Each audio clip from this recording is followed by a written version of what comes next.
Hello दोस्तों, मेरे YouTube channel में आप सभी का स्वागत है। मैं एक देवी गीत गाने जा रही हूँ। वीडियो पसंद आए तो लाइक, सब्सक्राइब और कमेंट करना।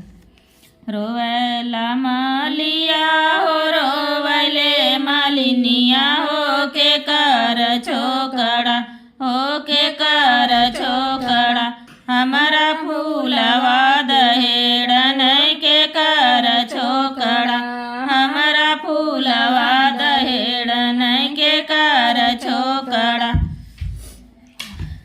अपने चौरमा से बोल डीहा बाबा हो हमार छोकड़ा, हो हमार छोकड़ा, तुअरा फूलवा दहेड़न हमार छोकड़ा, तुहरा फूलवा दहेड़न हमार छोकड़ा।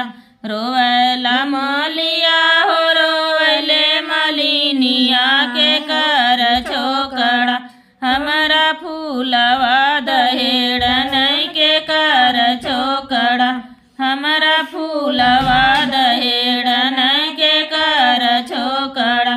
अपने चौरमा से बोल काली मैया हो हमार छोकड़ा, हो हमार छोकड़ा, तोहरा फूलवा दहेड़न हमार छोकड़ा, तोहरा फूलवा दहेड़न हमार छोकड़ा।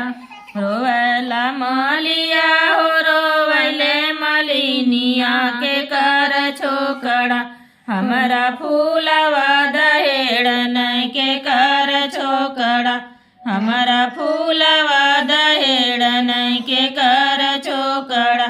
अपने चौरमा से बोल सातो बहिना हो हमार छोकड़ा, हो हमार छोकड़ा,